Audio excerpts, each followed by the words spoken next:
cover their needs, to pay the soldiers, to pay the pensions of the pensioners, to survive.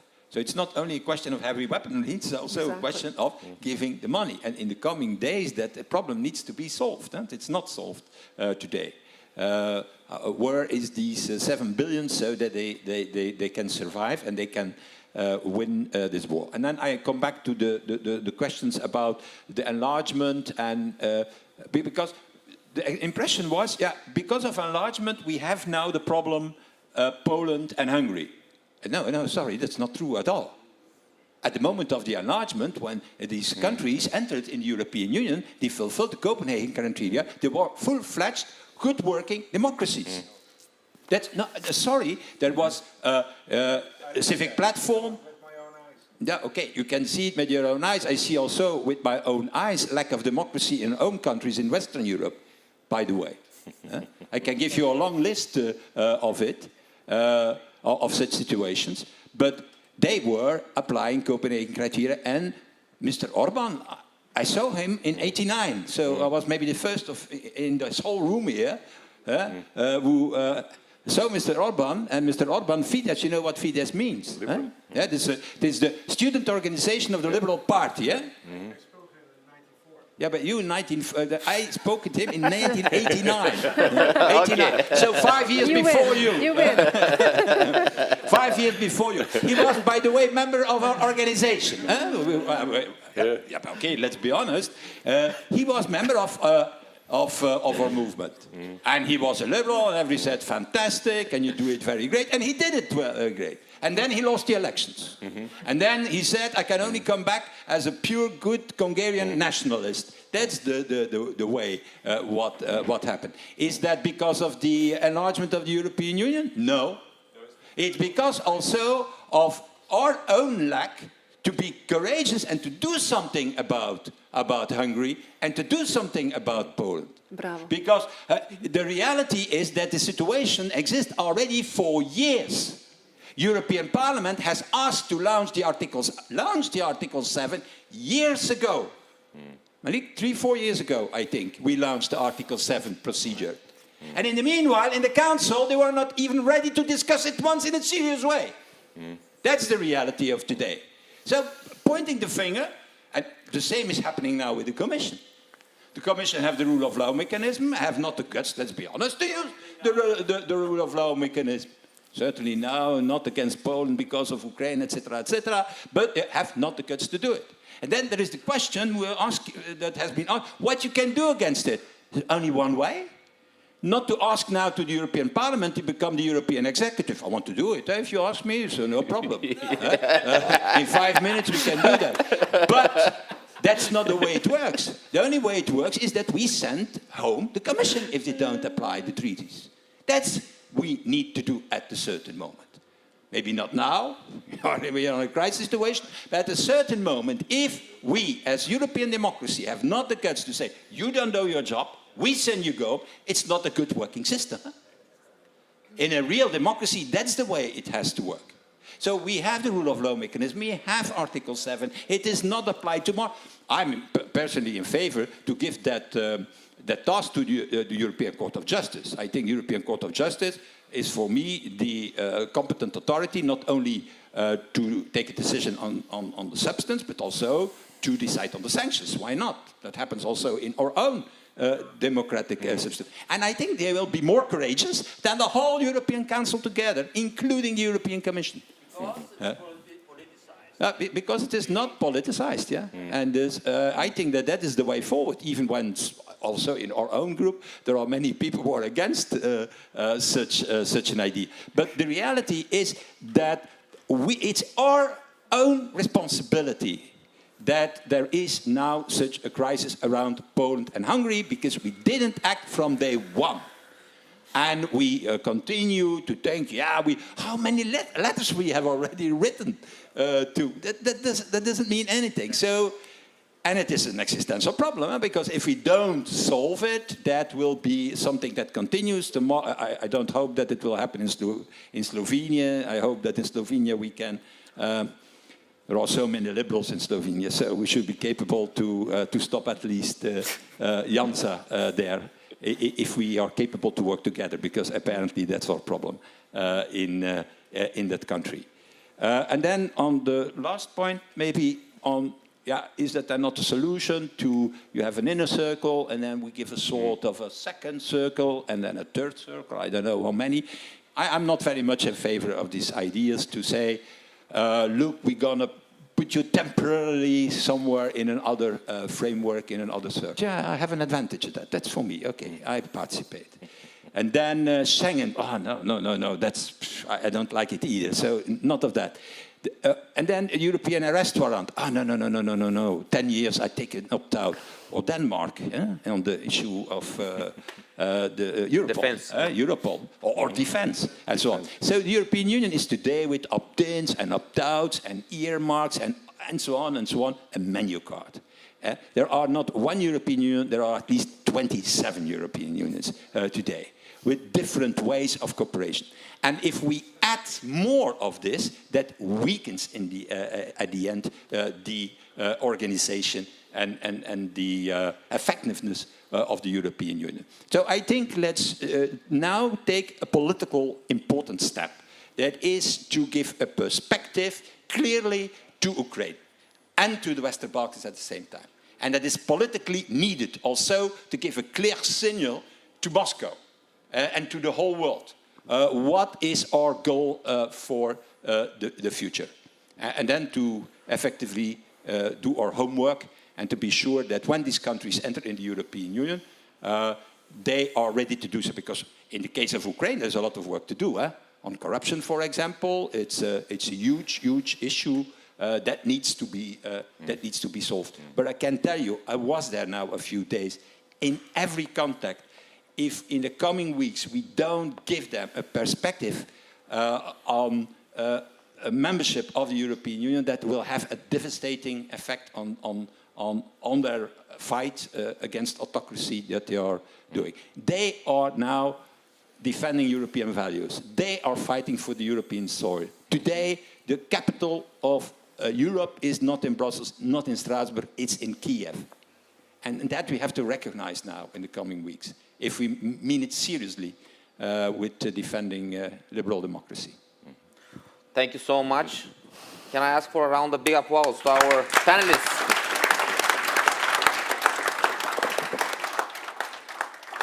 Thank you for a lively discussion, and Guy, Helmut, Sabine, it was a great pleasure to conclude this panel, and the next one will start at 2 o'clock, moderated by Leonard. Thank you. Thank you.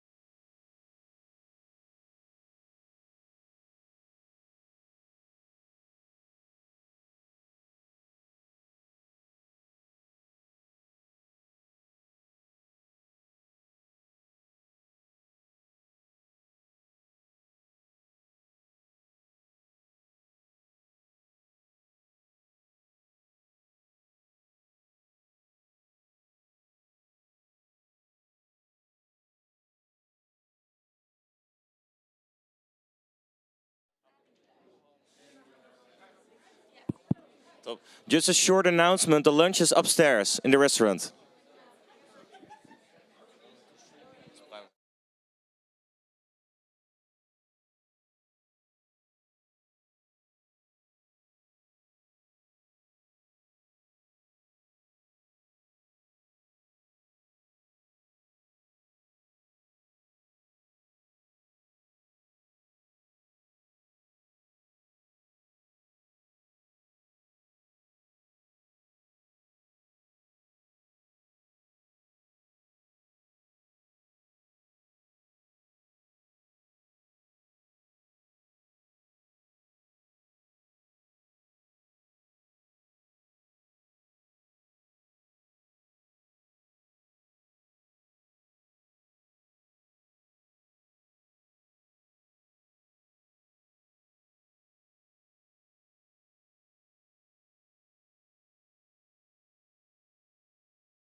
Sorry? About the flight, it's okay. I know everything about the flights, yeah. He just learned that they're in strike. I will tell it on stage.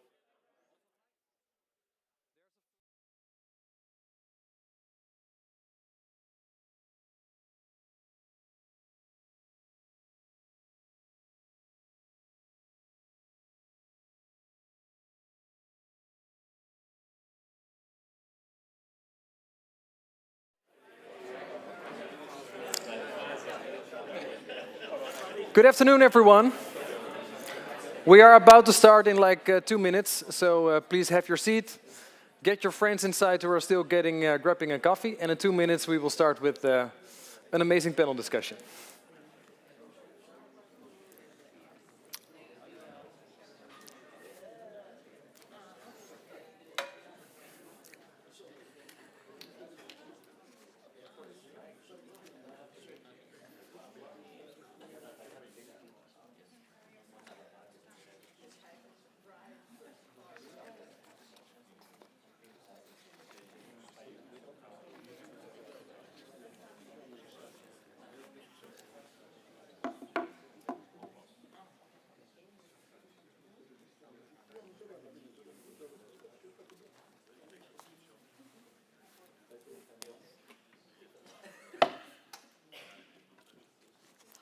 Everyone is silent, so let's slowly start. Welcome back, everyone, after lunch. I hope you had a good lunch. Not just that it tastes well, but also that you had the opportunity to speak to each other again, to meet each other. Over the past 2 years, that was challenging, but fortunately, we are able now to meet again. My name is Leonard. I am International Secretary and Board Member of the VVD. And it is a great pleasure to have you here and to have this panel discussions all together. I will start with a very practical comment, because for all our international guests, it might be a little bit inconvenient and somewhere already being told to each other that there is a strike at Schiphol Airport today. That happened unexpected somewhere in the afternoon. And that means actually that it is too crowded currently at Schiphol and that they ask you not to go to Schiphol at this moment. They are slowly starting up again. But it means actually that there were roadblocks, that the highways were closed, the railways were closed, but they are slowly catching up again. So they're opening up the airport again. But it could, of course, cause some trouble in your flight schedules. If that is the case, if you've booked your flight via ALDA, I think there is someone in the room, or she's already outside to see what she can fix in order to rebook the flights. If you need any assistance with, for example, a hotel night or whatsoever, or a dinner, then we are happy to be your host here in the Netherlands. And the good news is you're not alone. You're with your liberal friends here. So if you stay a bit longer here in the Netherlands, that is no problem. And if you have to stay until Wednesday, that's actually the best idea, because then we have King's Day in the Netherlands. So don't be worried. Exactly. We will all be wearing orange. Make sure that if you have to rebook your flight, that you will know. Don't leave before Wednesday. Maybe, and now we'll get a bit more serious, of course. We are here for a town hall meeting that is named to Hans van Balen.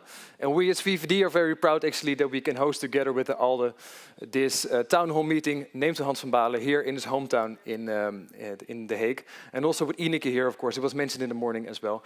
But it's great that we have you here during this town hall meeting. It is a great way, of course, to honor the legacy of Hans. And it will certainly not be the last time that we honor his legacy. Before we're going to the reception, we will give some remarks on how we will do that in the future as well. We will use the big stages in order to honor the legacy of Hans van Balen, because I think he inspired many of us, let's not say all of us, and that is something that has to be remembered.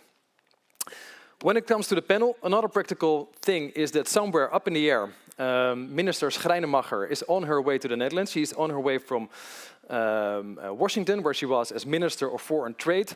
She is, of course, one of the youngest and most talented ministers that we have currently in the Netherlands. But she is on her way, might be a little bit affected by the delay, but she will be here for the reception and for the opening remarks of the reception. So she will be here, and she was very happy actually to meet all her old friends, because of course she was a member of the European Parliament before becoming a minister. So she will very much try her best to come here as well. But we still have an amazing panel. And before we go to the panel, I'd like to start with some personal motivation to stand here on a free Saturday where it's 20 degrees, and I could also play outside with friends and do nice things. But this is even better and nicer because we are in an important moment in history. It was mentioned actually a few times already here on stage as well.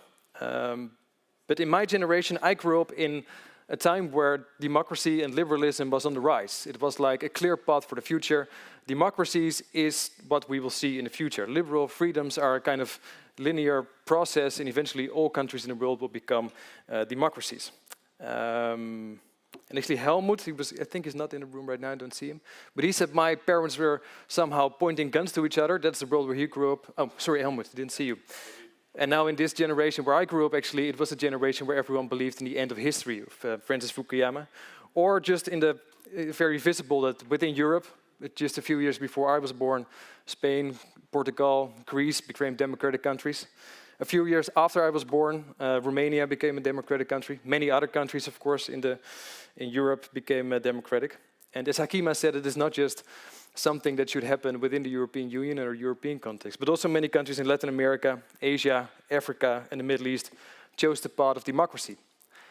But we've learned the hard way, actually, that this is not like the linear process that we believed in. It is something that we have to defend. It is something that we have to fight for. It is not something that we have to discuss in beautiful areas like this, but also something that really we have to work on in order to keep that line going. And sometimes even have to fight back the liberal values that we lost over the past few years.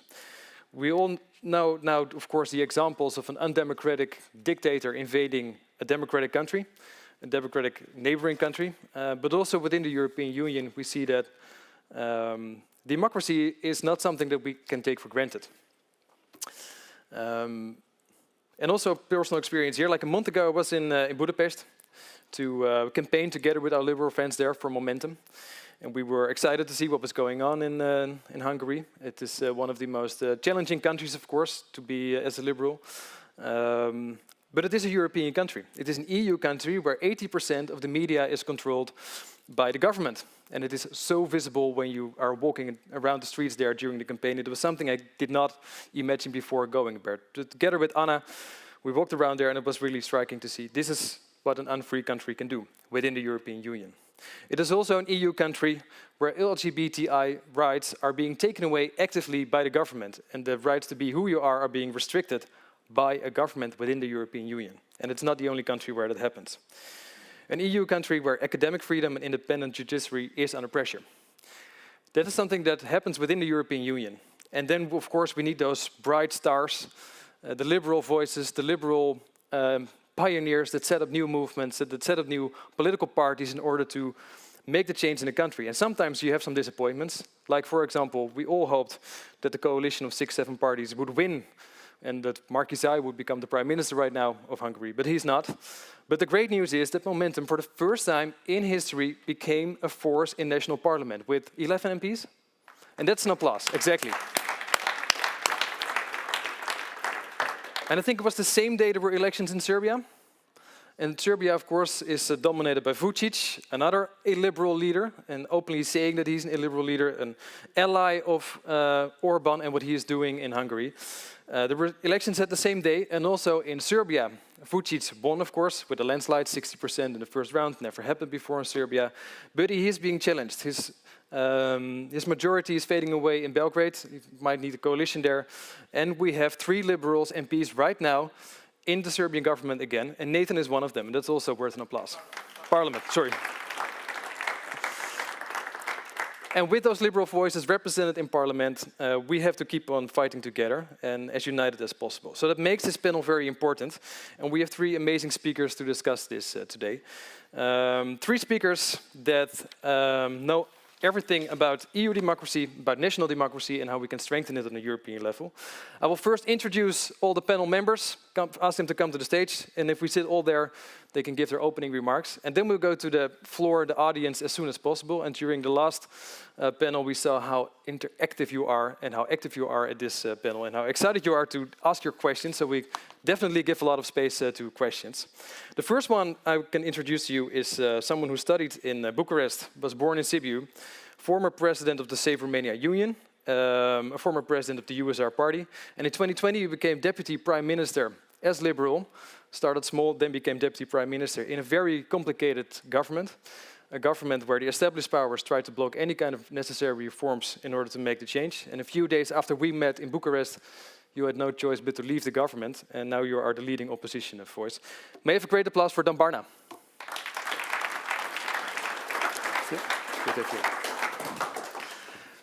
The second person I can introduce is from Spain. It is Adrian Vasquez. Very happy to have you here. I mentioned that we have a lot of lawyers here in the room and also on the panel, but you also studied Japanese. Something very, maybe you can give your opening remarks in Japanese, see what we can understand.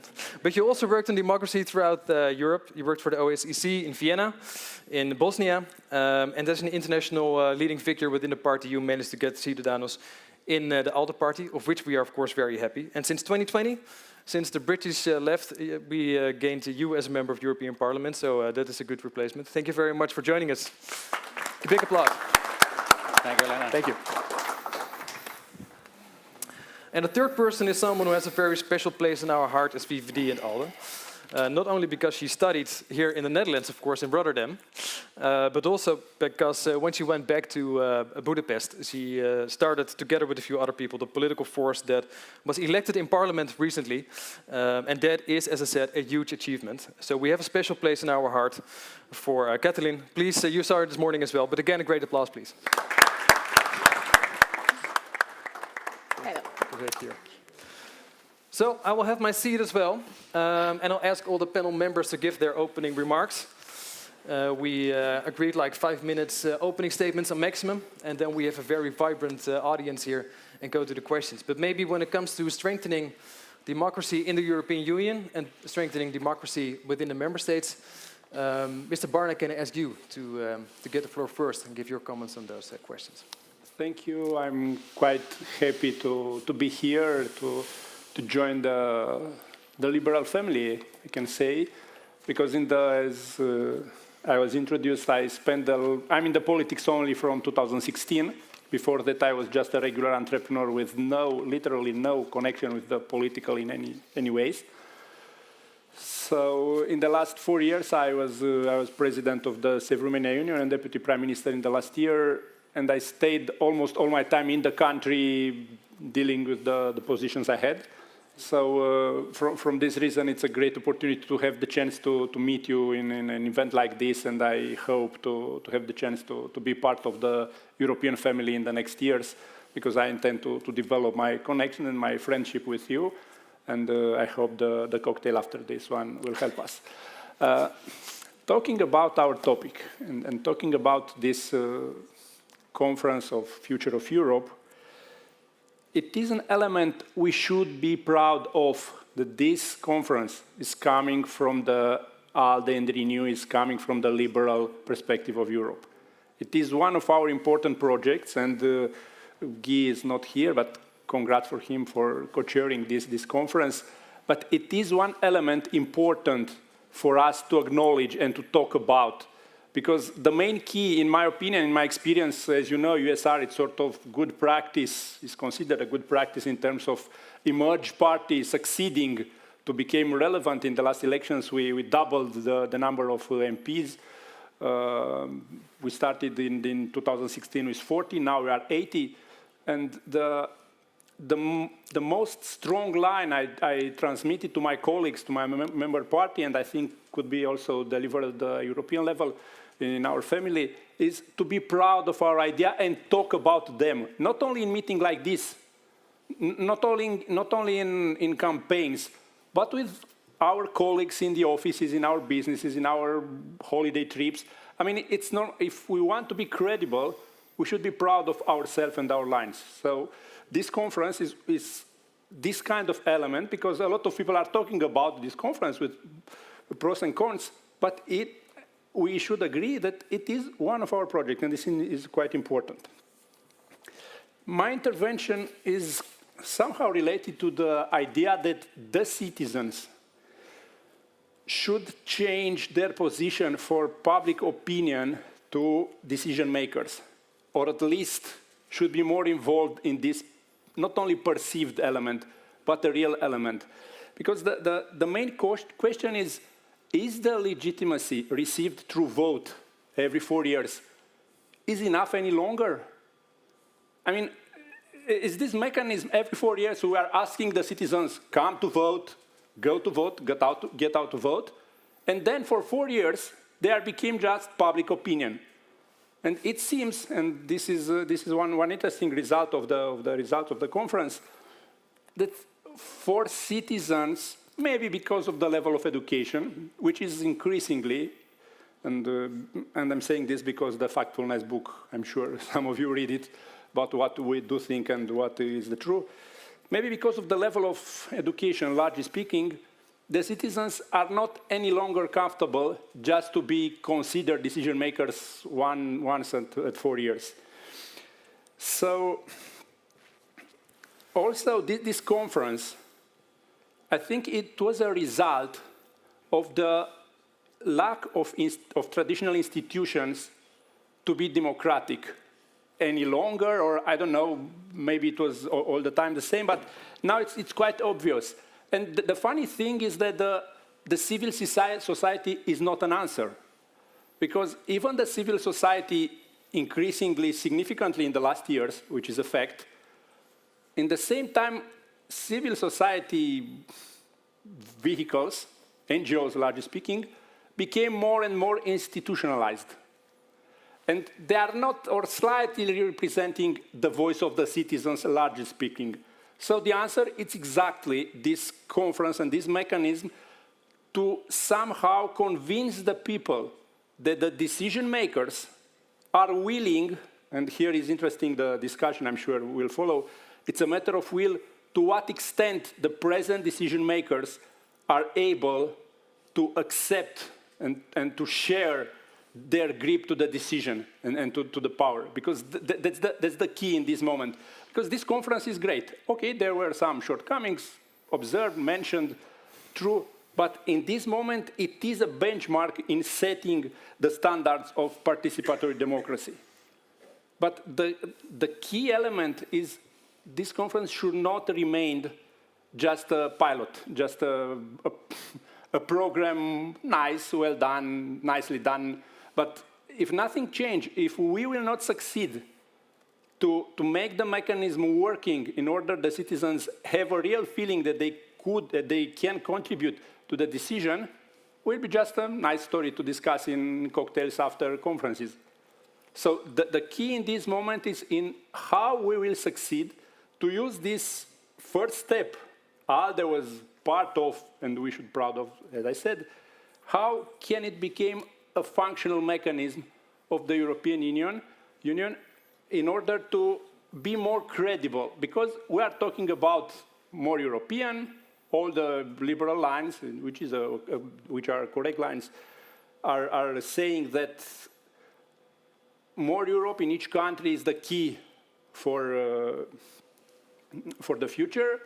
the war in this moment, happening in this moment in Ukraine, help us there are some opportunities in putting the extreme aside and creating a credible voice for a stronger union. But in which extent will we could block, and Guy mentioned something before, could block in the European family the illiberal lines, because democracy have this side effect, which is true, saying, okay, in some countries, the results show that illiberal regimes are legitimate. How we will succeed as mechanism to avoid that these voices became too relevant and too strong and having a weakened effect of the union. This is another question. I'm curious your position to this element. But in these sensitive issues, I'm convinced, and I'll finish with these lines, that talking with the citizens, we could identify interesting perspectives to develop the political lines assumed at the institutional level. This is what I wanted to say in opening. I'm sure the discussion will be quite interesting. Thank you. Thank you very much. For questions. Big applause. We will get to the questions later, but there's certainly a lot of things that you say I think there will be questions about. Indeed, what do you do with countries that democratically vote for an undemocratic leader? And how do you make sure that democracy is something that is really into the institutions and not something that is just a layover or something that you just discuss sometimes? Thank you very much. We'll get to that later. We discussed before we started actually that we had a certain order, of course, because you did the opening remarks and want to do the closing remarks of the opening here. We first go now to Adrian to ask what your opening remarks are for this panel discussion. So you can a little bit reflect on what you heard as well. Oh, lovely. First of all, thank you. Thank you all for inviting me. It's a pleasure to be in ALDE in The Hague. Thanks to the party and to VVD for organizing this. Actually, I have a flight this afternoon. Sorry and to hear I that. was not expecting a strike in Netherlands under a VVD government. But it happened. Just kidding. It happens here as well, sorry. It happened here as well. So jokes apart, I'm going to take over what Dan said. And we discuss all the time how are we going to fight against these illiberal movements that they're raising all across Europe. And maybe it sounds bold or simple, but for me, the solution is quite clear and simple, which is winning elections. That's what we have to do to fight against these illiberal movements. We have to win elections.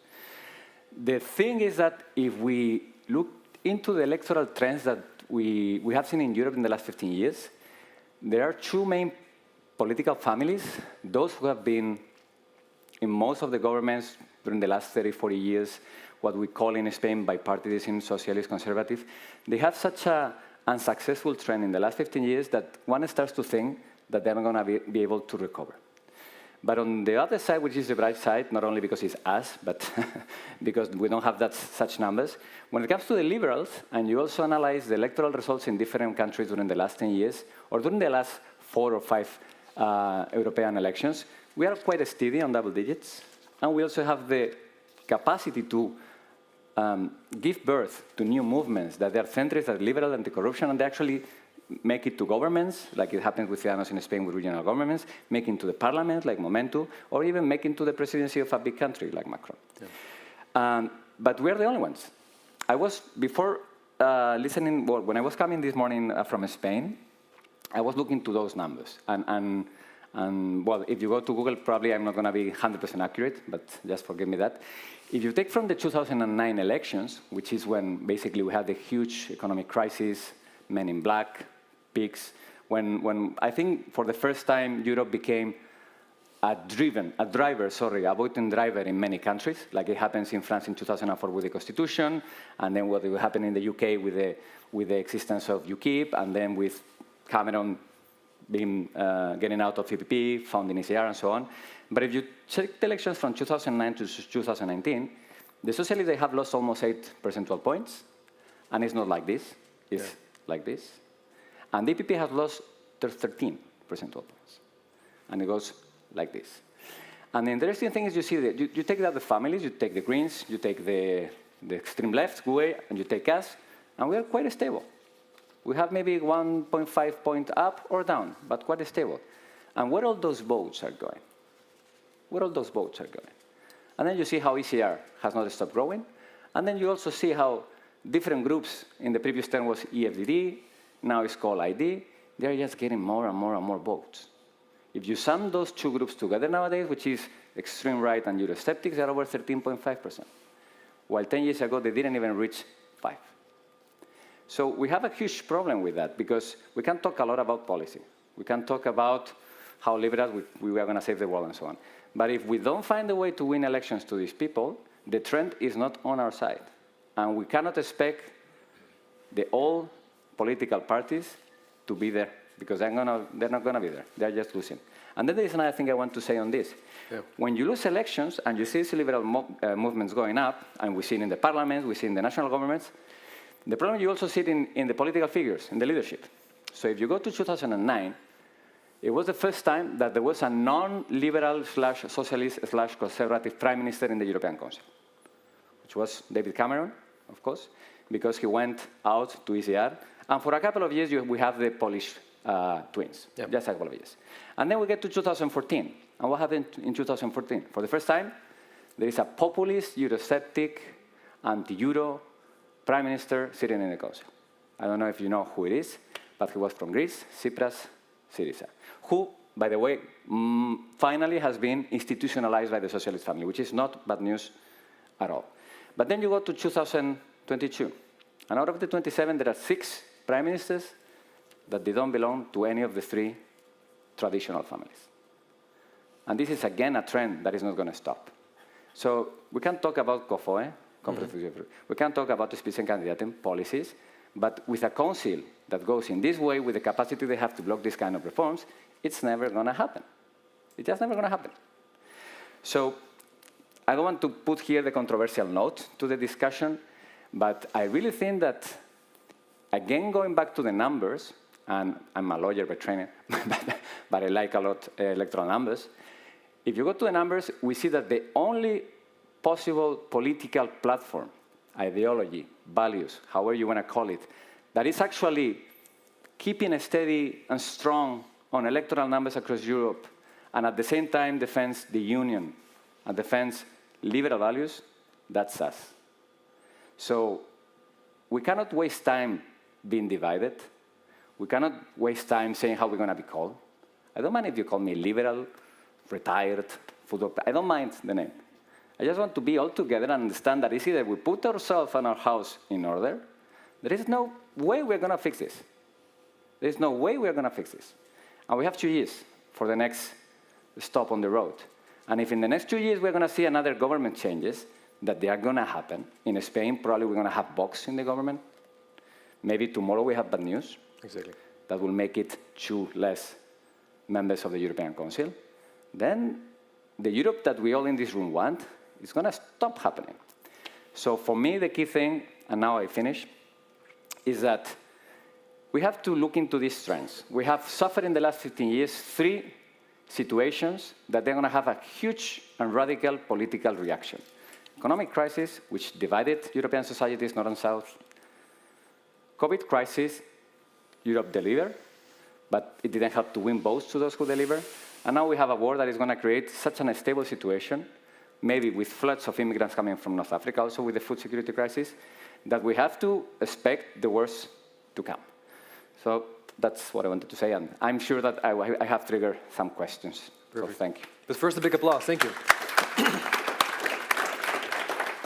I think this is a very realistic mirror that you have for all of us. The main, and it's also a call for action. Like we as liberals, we have to convince voters and win elections if you want to defend those liberal values that we are discussing, and not just discuss those values.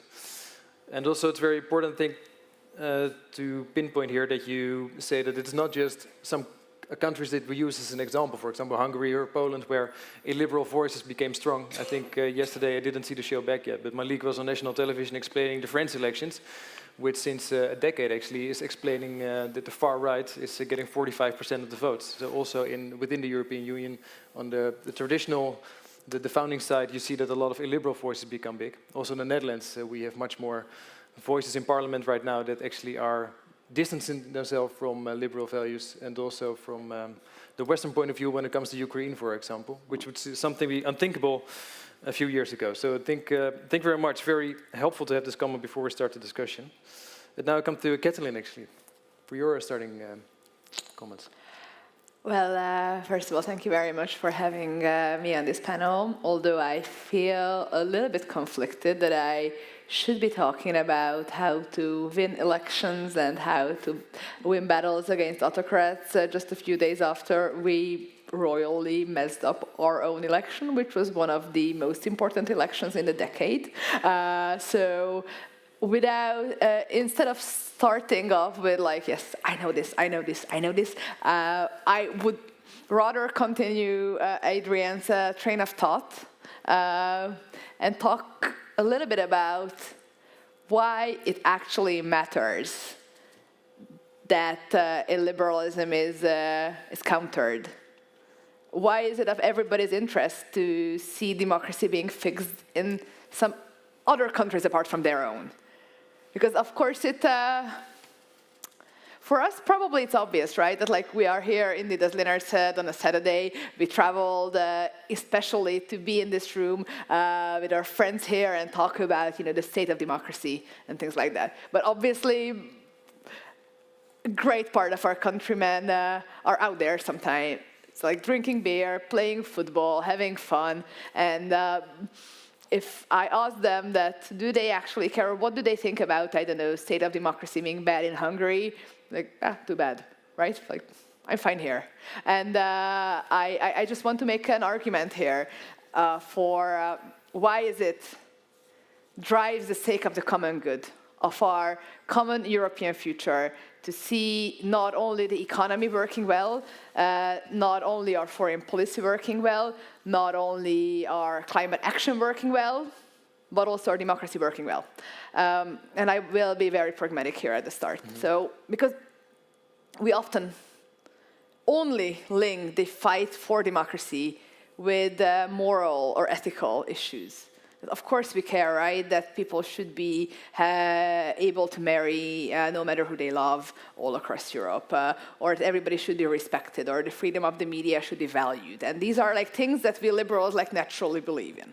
But apart from these very symbolic and ideological things, I believe that the unfortunate slowness and reluctance and lack of political willpower that the European Commission has very often demonstrated in the big political battles of values in the past years have actually damaged the European Union on way more areas than on this very particular one. So let me be pragmatic here.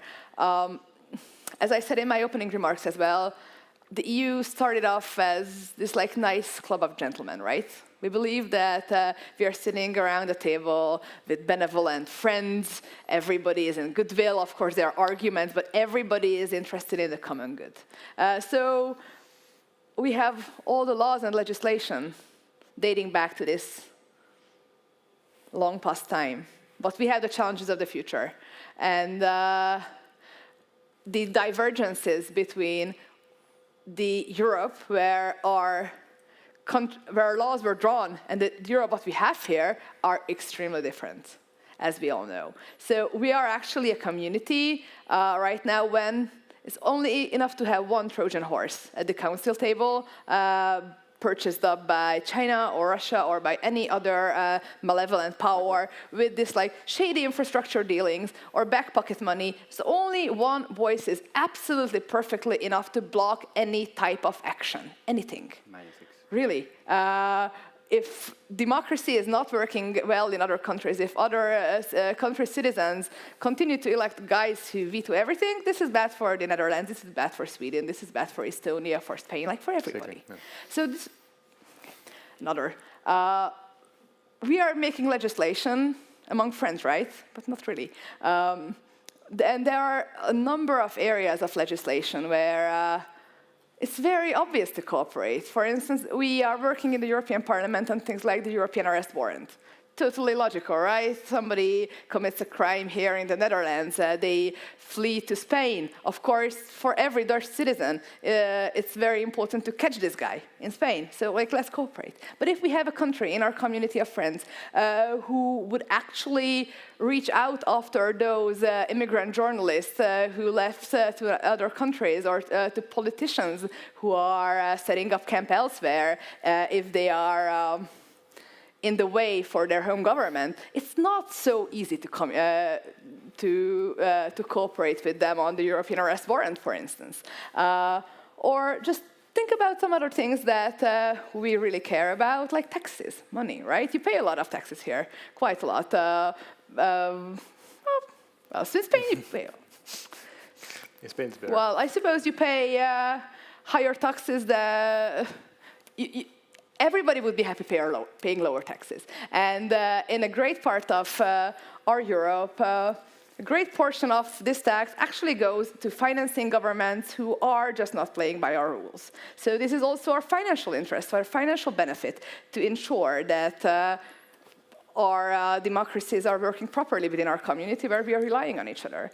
And finally, just for the sake of future, we are talking a lot about enlargement, and we believe in enlargement, right? But as we do not have the mechanisms to keep adherence to our laws, not only until a country is becoming a member of the EU, but also afterwards, the enlargement process will be followed with a number of question marks also for the future. So for our short-term benefits, our long-term benefits, our practical cooperation, and for our financial benefits, it is very, very important to have the political will to fix democracy, not to finance corrupted autocrats, to fix the media situation in our democracies, and create a level playing field for democratic governments to be able to be elected all across our union. This is of our own interests, not only of the interest of the citizens of that specific country. So that's why we are hoping to work together with all of you to create better laws, a stronger Europe,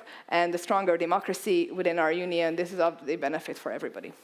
Perfect, thank you very much. Big applause for Kathleen.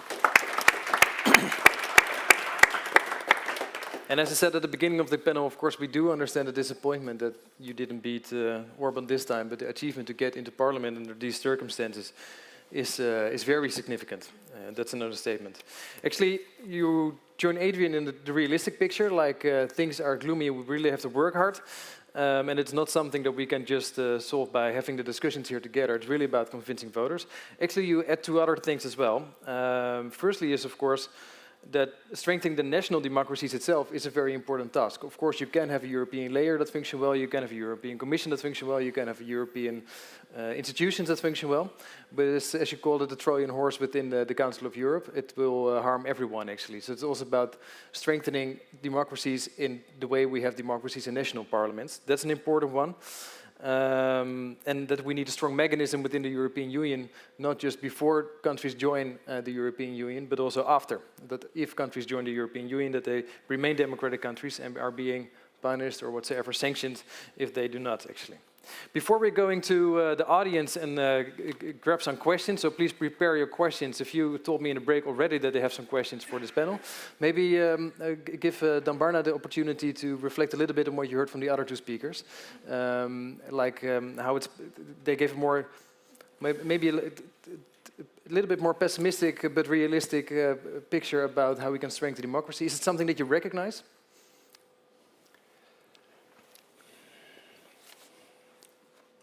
The truth is, in my opinion, that the part of Europe, like us, it's between, broadly speaking, 10 and 20%. That's the truth. We know. I mean, this is the, in some countries maybe it's a bit higher, but unfortunately, the liberal movement is not the popular one. So we constantly will have an internal fight to identify those messages and those elements to convince other people, which are not naturally smart entrepreneurs, educated people, understanding that pushing the country ahead and developing business and developing economy in a consistent way will generate benefits for everybody. These people are, as I said, 50% around. So from this perspective, the lack of participations to vote in Romania is a problem in many European countries. It is a real problem. It's generated, I think, exactly of this element of, and it's constantly in Romania, I'm sure, I presume it's the same in the other countries. The people are saying, okay, there are elections, now we are coming to talk to us. And then 4 years, nobody will ask us anything. Mm-hmm. This is a constant line in the street, because I made a lot of campaigning on the street. So if we manage having opening this door with this conference happened in this period, if we manage somehow to involve people, maybe this is a way to generate more involvement. Because the problem is exactly this one. It's how can we convince people to be involved in their decision? Because the idea of, which is unfortunately again more frequent exactly in our electorate, the people are deciding to take care by their life, by themselves. Okay, after an unpleasant result in Hungary or in Romania, the people are the smart people, exactly those persons with capacity, with energy, with vision. They're saying, okay, I will take my family and I will go in another developed country and that's it. I tried, didn't work, that's it. This is the killing effect for us, for the liberals.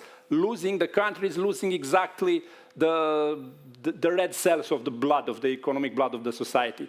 Exactly, more competent people are left. So the way our strategy should be for the next years, I mean, ALDE and the liberal parties, to broaden in a way the message that convince the young generation, especially, and the entrepreneurs and the dynamic part of the society, to be politically involved. Because, and I will finish with this, in Romania it is a line, I'm not sure how relevant it is in other countries, all the politicians are wrong, corrupted, untrustful, all the wrong epithets. We, the decent people, should do something else because the politics is not the solution. Or the sad thing is exactly the solution is the politics. There is no other way. I mean, there is no other way to develop a country than to have power, to win elections, have power, and impose your agenda. Otherwise, we are just discussing. Perfect. Thank you very much. I think this is the moment to go to the questions from the audience on the floor. I see a few hands. I know that Roelien already told me, and Sander had questions. There are a lot of hands in the first row. So maybe as you actually to walk around with the microphone. Shall we do it like in the Ilhan did it, like 3 questions and then go to the panel? So we give a lot of opportunities to people to ask the questions. First, Roelien. Thank you, and thanks to the panel members. I'm Roelien, I'm a member of Dutch Parliament, and I'm an EU spokesperson at the moment. And as an EU spokesperson, I'm also a delegate from the Dutch Parliament to the Conference of the Future. So it's always good to also speak here in The Hague with all of you about this important topic. What puzzles me, I think we have almost never, at least in my generation, have had the need for a strong European Union. I think as we sit here, I think we all share that vision that we, at this moment, need a united and strong union. But I noticed that when I talk to people in the Netherlands, but also at the conference, that we still need to do a lot of explaining why we need the EU and what the added value of the European Union is. And also the previous speaker said about the trend, that there's also a lot of people who are hesitant about and don't see the added value of the European Union. And every day I puzzle again, okay, how can we make it more clear? We have a role as politicians, of course. And at the conference, I was triggered by a lot of citizens who told me, you have to be more transparent. How can we bring, you have to bring Europe closer to the citizens, of course, citizen participation. I think that's a good point. We should not only do that every 4 years or every 5 years. But they also said, time after time, you have to be more transparent in your decision-making process. Do you see some solution in that and breaking the trend, the negative trend? Perfect, thank you. How can we make it more transparent? We'll do 3 questions here at this row, then have the answers, and then go to the back of the room. So first, please. Thank you very much. Again, my name is Somaye Dehman, a member of FVD and individual member of ALDE as well. My first question is for you. You said, where do we get the votes? I think one point that or a couple of points that we are quite missing in the process of actually getting our citizens to go to vote is in the integration, in the integration process. I went through almost 2.5 years of being integrated and granted the Dutch passport. And nowhere in this process, I was asked, do you know what is your right and what is your responsibility? Do you know when to go to vote? Do you know how many parties are available to vote? I was asked, do you know how to get the money from the wall, the Dutch saying, or do you know when to put your garbage outside, but not about what is my rights and responsibility as a citizen? Wow. The other part, I have 2 little children in primary school here. They know about Easter, they know about Ramadan and anything beyond and between religious celebrations, but they know nothing about democracy, they know nothing about their rights and responsibilities as a future decision makers and active citizens in our countries. So how can we educate the young generation and also new people coming to the Netherlands? Absolutely. So this is a missing element, I believe, that needs to be at the European level integrated into our education, into our integration processes. So that's where we can get the votes and win the elections. Perfect. And my question, Short what one? are we? Yes. Before the war that we are facing now, if anybody wanted to post something on LinkedIn that had a little bit of political hints, they had to put a disclaimer. Oh, I know LinkedIn is not a political space, it's a professional one, but this is the issue. And now everybody is making a claim about if you are affected by Russian invasion, you can contact me and my business are going to do this and this for you. And that brings me to the point you brought up that we are talking about politics and political relevance of issues just in our after-coffee conversations. It's not really embedded in our businesses, in our school education, in our religion, or anything else that impacts us at the personal level, and we treat politics as something out there, not here. And I think that's also another missing point in the way we communicate about politics. Thank you very much. We go to the third question and then to the panel, and then we go to the back of the room. So you see your hands. We will get to you after this question. I'm Olivier. I'm a part of the Organization for Freedom and Democracy. So adding to your point about electing in democratic leader in a democratic country or the opposite, I didn't have any homophobic attack in Budapest. I studied there for 7 years from medical school. Well, although I have been attacked here, but anyway, it's not the point. I mean, it's my country. But the whole point is we have been having before homophobic posters in our university. The funny fact is these homophobic posters were actually printed by a printer from the European Union. My anatomy lab is built by the European Union. My medical school is developed by the European Union. My whole faculty of medicine is literally innovated by the money of the European Union. And the fact is the Netherlands pays more than a quarter of it. So part of my own taxes goes to a country where respectively they are nothing without the EU. Respectively. But that's the truth. And respectively though, how would we deal with that? Because it's really nice that we are talking about it, but then what? And yeah, then what? Because it's not fair in any manner of fact that actually the same money that goes to a leadership like in Hungary is actually against our own values. Perfect. Good question. Thank you very much. Thank you very much for the questions. I think there are actually questions for all of you, so I'm just going to ask Adrian, all of you to answer the questions, and start with you, Adrian. Well, thanks a lot for the questions. Well, I mean, we are among friends, we are a little bit controversial. So, the polarizing issue, more transparent, a strong European Union, how we make them go to vote, how we teach responsibility, how unfair is that a government of the European Union is getting money to fight against their values. For me, is it smart to polarize the European Union among citizens? Is that a smart choice? Because if you take any polarizing issue in a given moment through an electoral cycle, it means that you're going to have two blocks. And it seems that we are crossing from the axis of left-right to the axis pro-European against European. What is the problem with that? Of course, Macron can win again on the pro-European axis, and of course, Le Pen can lose again on the against European axis. But we are all aware that every electoral cycle turns around, right? We are all aware that this is not for good, and that this will change.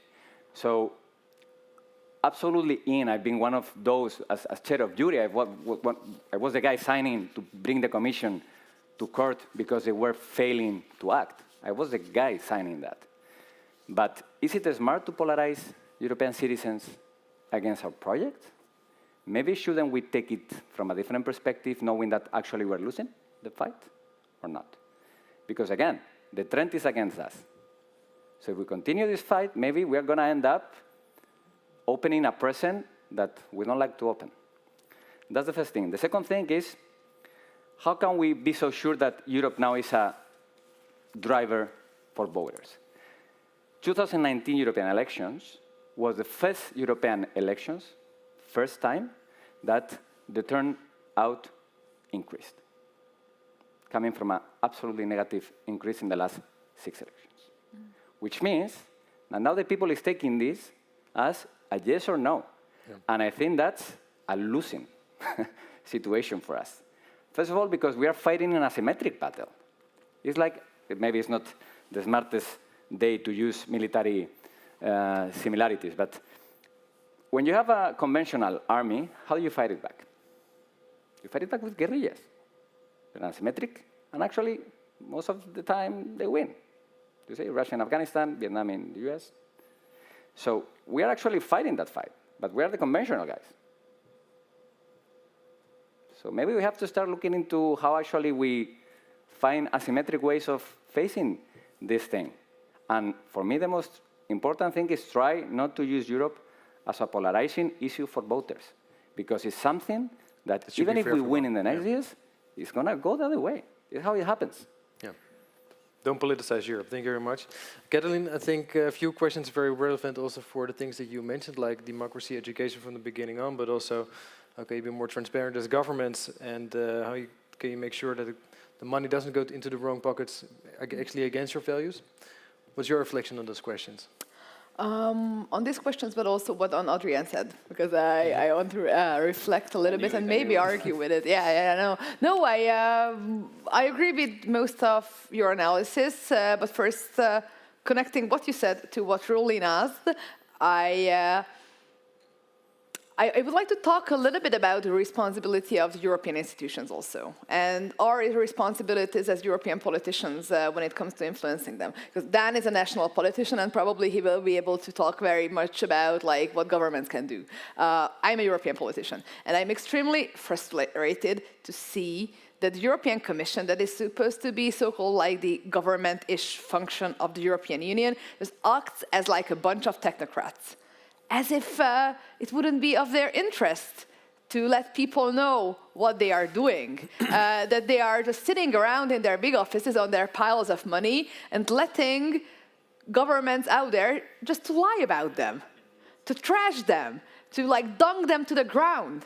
And in Hungary, of course, I'm always talking about Hungary because I know it the most, but probably there are similar examples elsewhere. A few months ago, if you passed through the street, all you saw were government-sponsored billboards about why Brussels is bad. In the same time, it's in a country where the medical school is built up from the European money. But my point here, in the same time, there was also a billboard campaign by the European Commission. Do you know about what? It was about chicken. They were advertising the farm-to-fork strategy, and why is it important to buy eggs from locally farmed chicken? I mean, yes, it's very important, and I'm not against that, eat locally farmed chicken. But if you are under a full-on attack about obscene lies about the Brussels gay lobby trying to infiltrate the Hungarian kindergarten and want to force our kids to have mandatory transgender surgeries, you are not putting chicken on your billboards, but you are bringing your truth out. Juncker, when he resigned, he gave this comment that his biggest regret was that his commission did not take on the fight during the Brexit campaign, when all the lies were spread about Europe.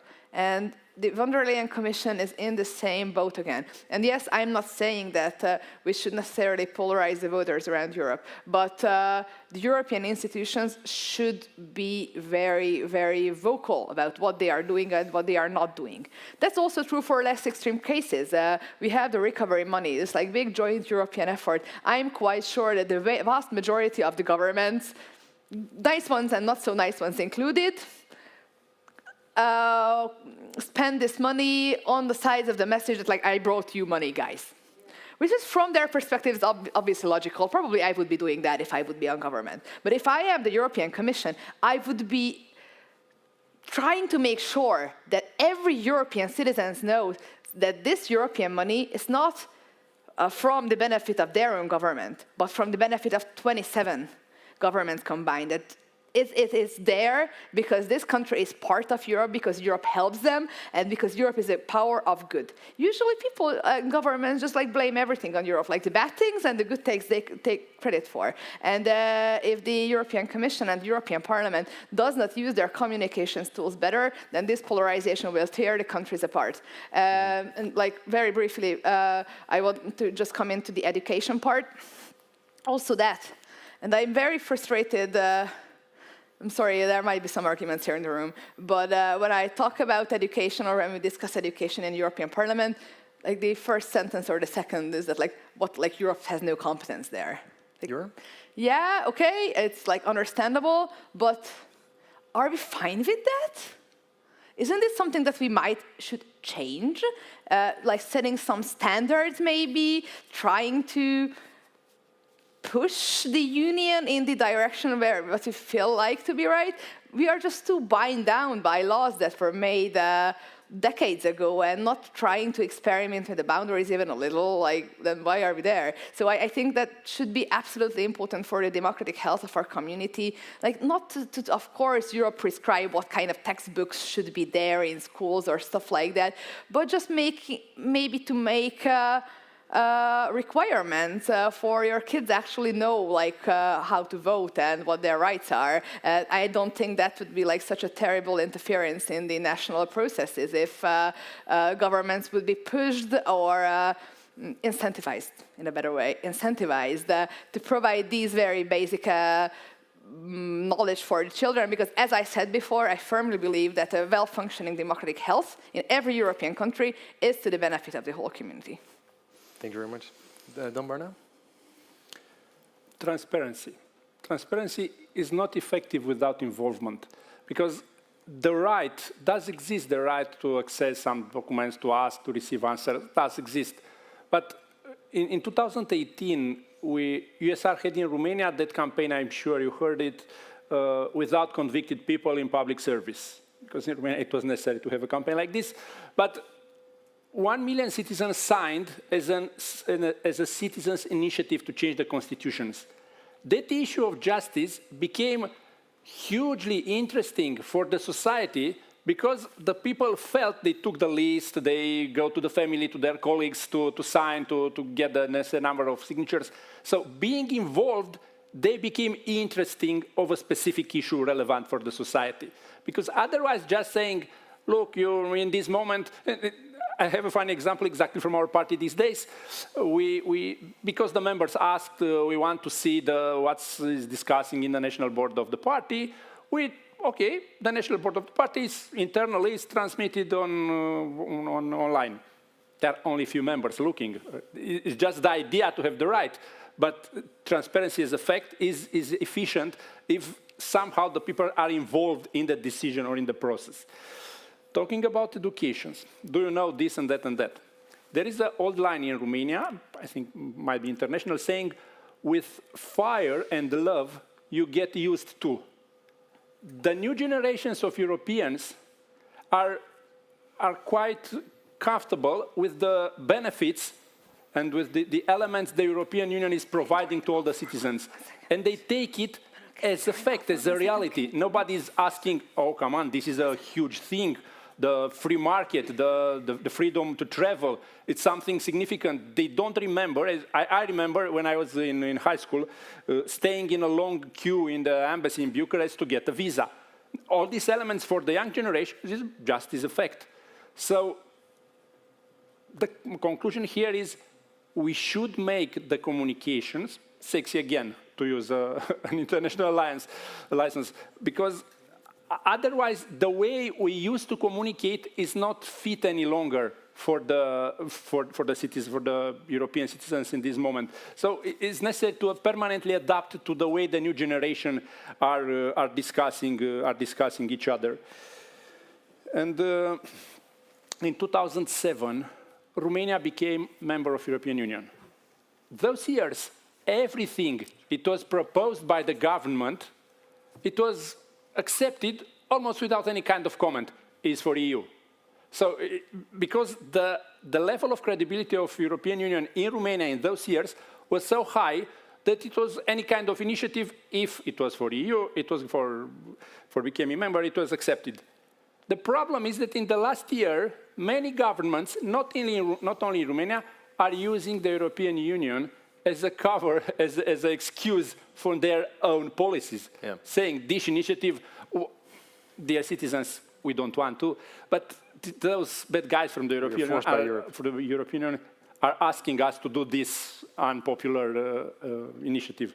So this is one element. If institutionally European Union doesn't start to communicate and involve the citizens, the government conveniently will continue to use European Union as the best excuse for their not performance. Kathleen, you wanted to react on this shortly? Yes, and then we go to the questions at the back of the room. Wanted to quickly pick up on something what you said, because I think it's so good and I just want to underline it. You said something that we should communicate it in a way that is fit for the present. And that's like so important. You know, we just lost an election. And of course, afterwards, there is this like big reflection on like what went wrong. And I am so angry that when I was like reading through the press and also talking to my colleagues, at least like 75% of my colleagues like blamed it on the voters. And I think that's not only a Hungarian phenomenon. Like everywhere, the youth of today, they are only on TikTok, they don't read, they don't care about whatever. People do not follow the news anymore, they only watch the series. I think you hear it in your respective countries, right? It's the worst way, in my opinion, to approach this problem that people just do not care about politics anymore. Because that's true.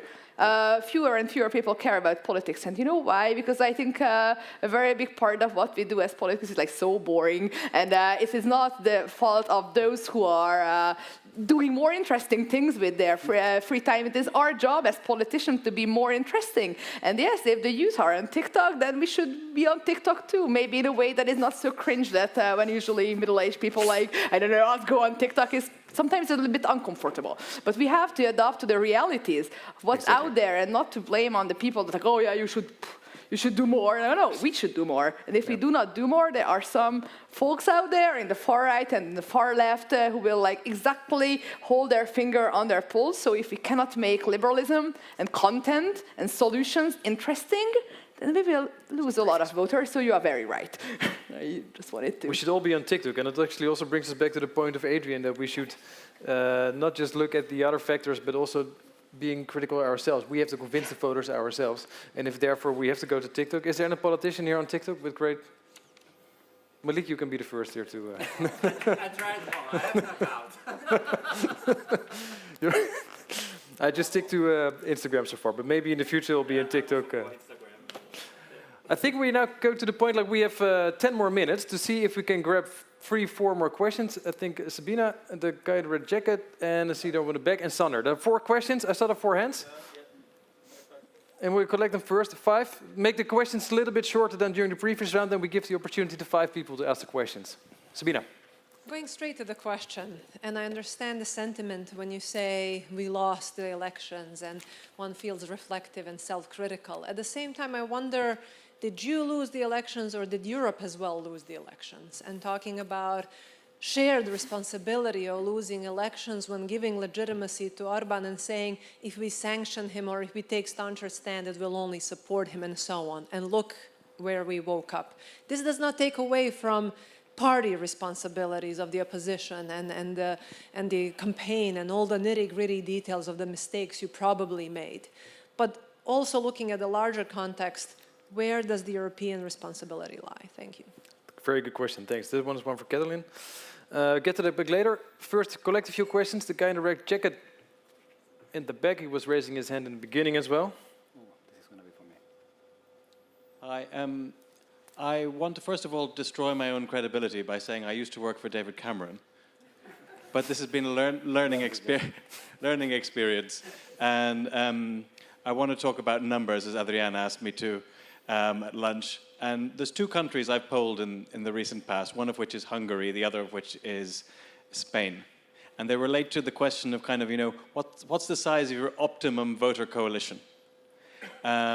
Because in Hungary, we identified a kind of swing vote. We call them in our segmentation skeptical conservatives, who were rural bourgeoisie, quite liberal-minded, hated Orban. They thought he was autocratic, terrible, and really, you know, over-politicized everything. But nevertheless, they went out and voted for him, and they went out and voted for him both in 2018 and again in 2022, even though they seem like a voter bloc, particularly for a liberal party.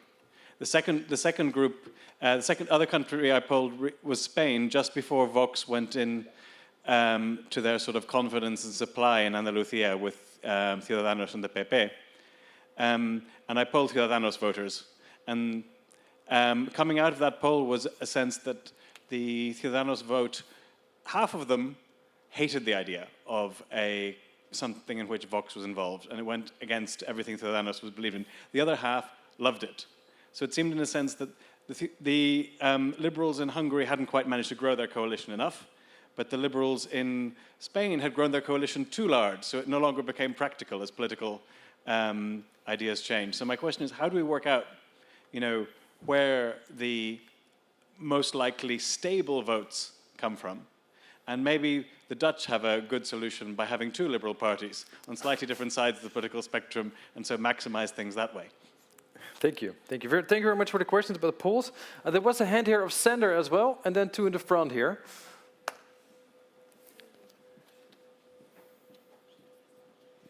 Thank you very much. Sander Jansen, also from VVD. So we're talking about changing the system of democracy. I heard Dan speaking about, well, not every 4 years, but the system till now worked quite good. And we had some really bad experiences with referenda in the Netherlands with outcomes that didn't work at all, especially for Ukraine in the end. So changing the system is, I think, not the solution. I think we as politicians should learn to stop sitting in rooms like this and do what we're supposed to do, go to the voters and explain them things. On the other hand, and that's something to blame, I think, for all our governments, is that we forgot to explain to people in our country why we have free elections, why we can choose whoever we want. We forgot to do that, and they got spoiled. The voters got spoiled, everything was going okay, and we don't teach anybody anymore. When I was 18, I got educated at my school on the European Union. My 14-year-old son is with me. He doesn't even know what the European Union is, and he's on a grammar school. I mean, I don't understand why we don't do that anymore. We don't educate our youth anymore how democracy works, how the European Union works. We just take it for granted. And you can go on TikTok. It won't work. The TikTok is already gone, right? Okay, it's not TikTok. No, it's not but TikTok a very good anymore. question. Thank you very now. much. Thank you very much. We go to, sorry, I cannot take all the questions anymore. Maybe we can bring the microphone here to the front. There were 2-3 questions, and do it very short in 2 sentences or something. Then we can give the opportunity to answer as much questions as possible. So 2 to 3 sentences, please. I try to do it very short. Leonie van der Tol, I work for the Netherlands Court of Audit EU team. I'm a local I'm in the alliance of her and a local politician since last March. I noticed 2 things. In December, I spoke for the Conference of Europe, and I noticed that everybody in the room there was very convinced of how important is Europe. Very good. When I spoke with the local citizens in the campaign, no one was aware, no one cared. Now I'm in the city council, and one of my main points is to bring Europe and the local level closer together. I think when somebody they know and they trust tells the message, it will help maybe even more than a billboard. So my question would be, or request, maybe we could work stronger and more together to reach our goals. To reach our goals. To reach in goals. Europe and the local level closer Yeah, together. local level, perfect. Thank you very much.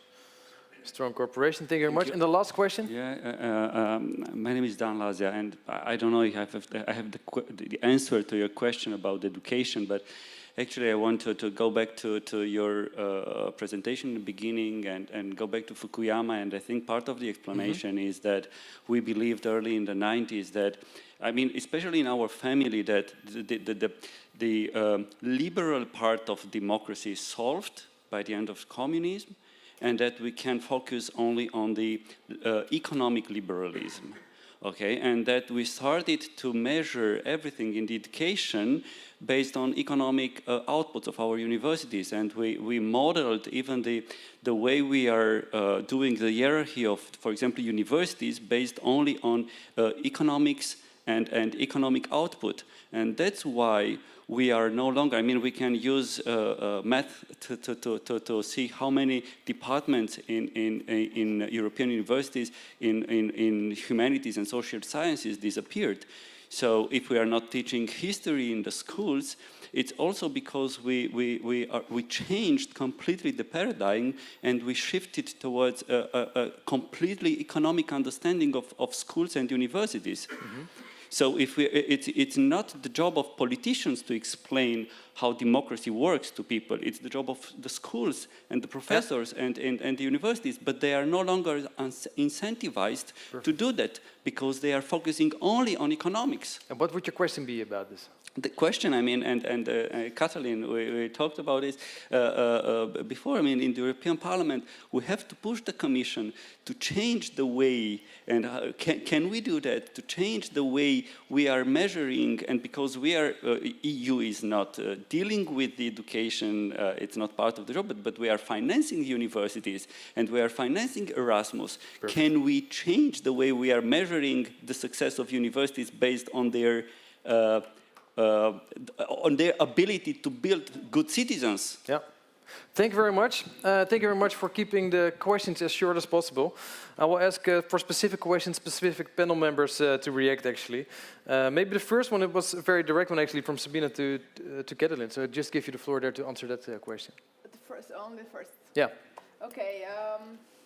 So it is about the European responsibility in the election results in Hungary, and no, I think it's clear that the Hungarian parties lost the election. This was our fault. We were on the ballot paper, not Ursula von der Leyen.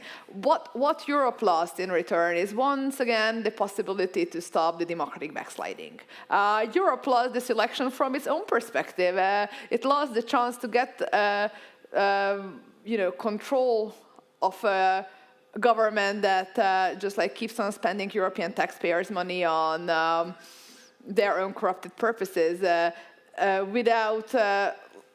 okay, sorry, I got a bit confused in my own thoughts. But what Europe should have done is not, of course, interfering in how the Hungarian elections were conducted, or not to, like, fill their own party or anything. But what they could have done is, first of all, apply the rule of law conditionality mechanism in the very first second it was possible. That was last January, 1.5 years before the election, before the war. This is a mechanism that would have enabled the Commission to cut European money from the corrupted Hungarian government. They didn't do that because they didn't have the courage or the political responsibility to do so. And by not doing this, now they still have a government that spends their money, that serves as a bad example for other European governments. Hopefully it will change with the elections tomorrow, but who knows if, like, there is, Slovenia following, there are questions in Italy, questions in France, questions all over. Because if other governments see that you can be a corrupted autocrat trampling on human rights without absolutely any responsibility, maybe some of them will also get the idea that this is good. So by not showing the red line to Orban, the European Commission and the European Union failed to tackle this problem once and for all, and they just like push down the road a little bit. Let's see where the ball stops. It's a loss for them as well. Thank you. Very clear answer. I had actually two questions that I would like to ask for Dan Barna. The first one is about, from Sander, should we as politicians not try to go out of those rooms that we are today, but go outside and convince voters ourselves, maybe combined with how can we work together more closely also when it comes to local governments and see what we can do there to convince our voters. But shouldn't we go outside instead of sitting inside here in a panel together?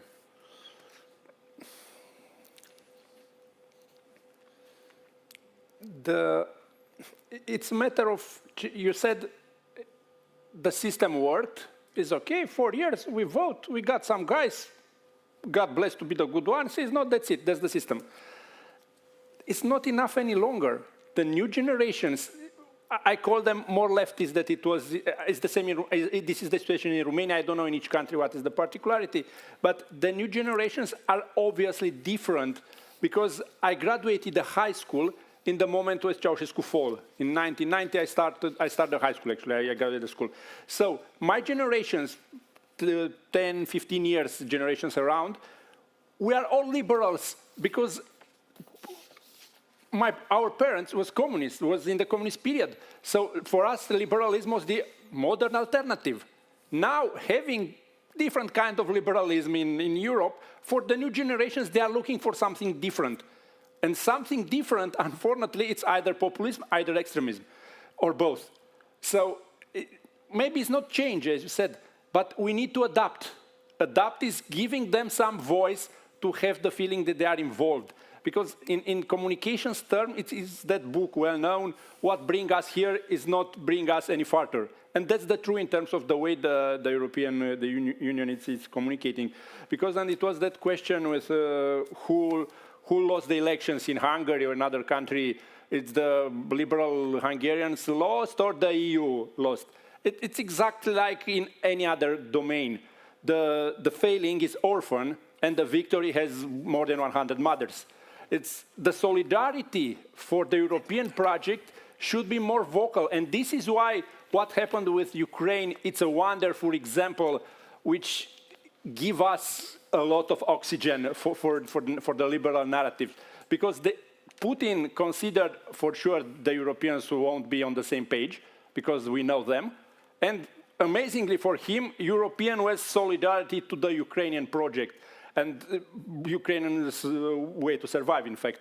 So it's about this, it's about the capacity in each European country where the liberal movement gets stronger and stronger, to be solidary we as European and to apply the European mechanism which does exist, but actually are ignored for political reason. Thank you very much. And I think the last question we had was about the polling, actually.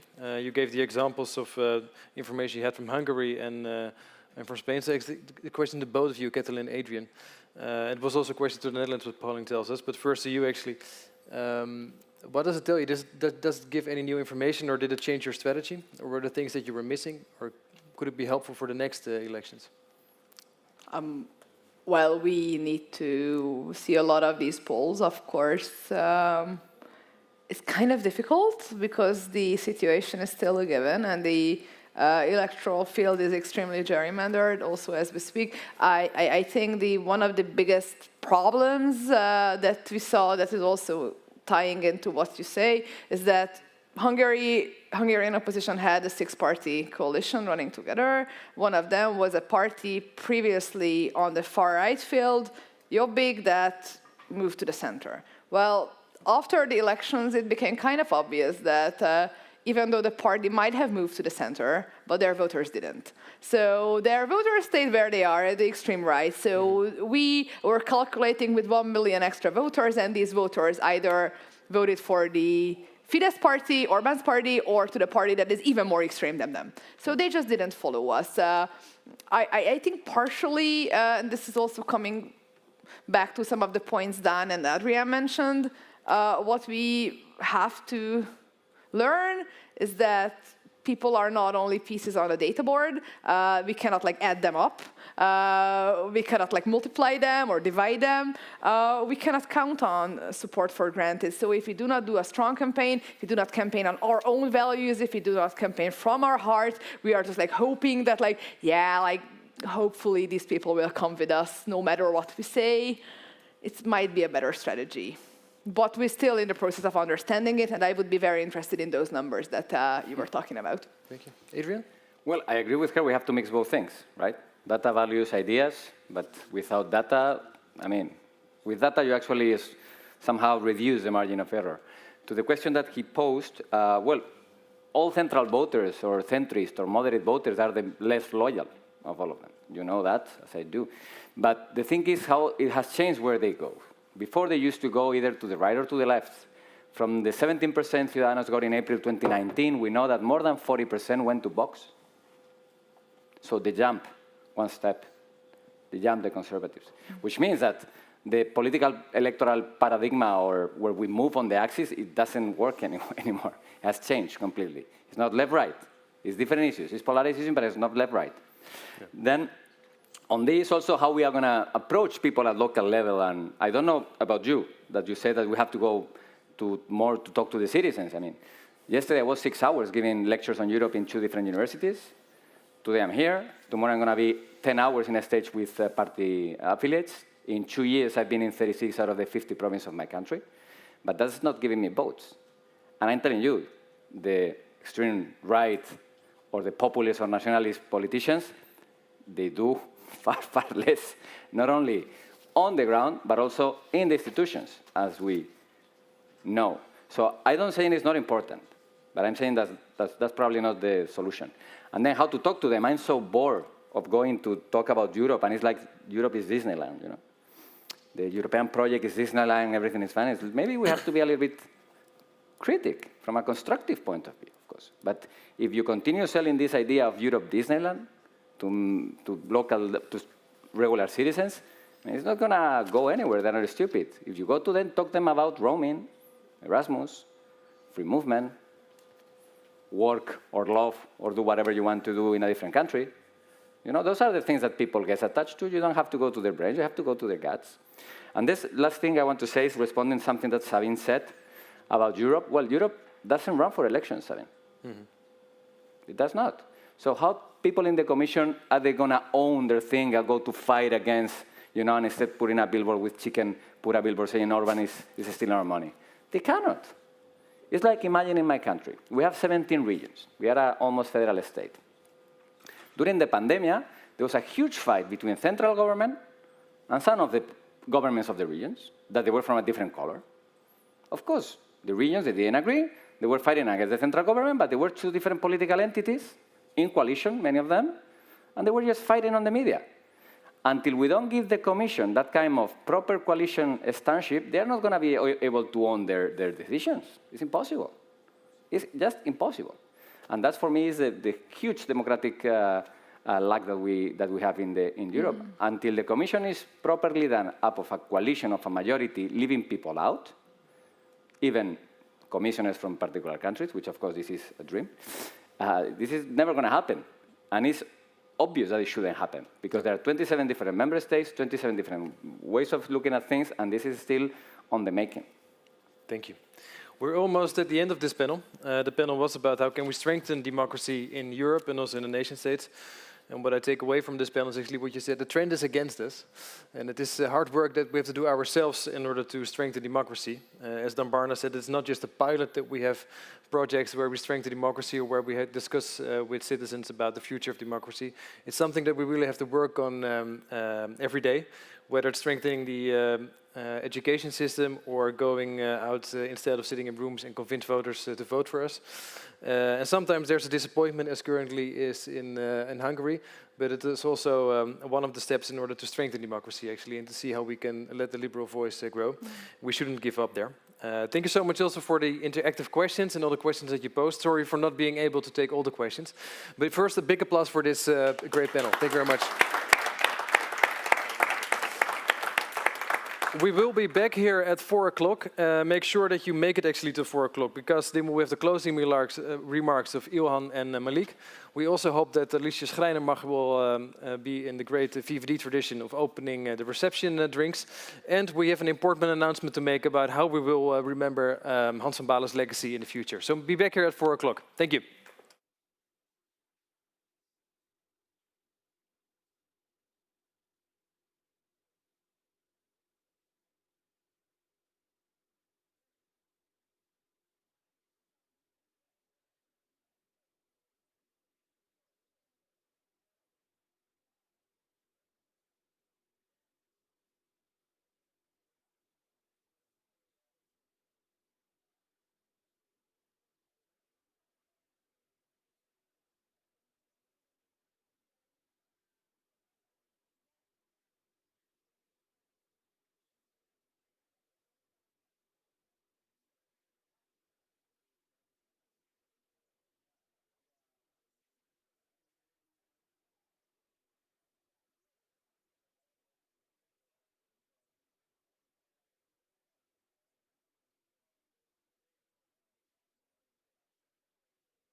we really hope to see you soon.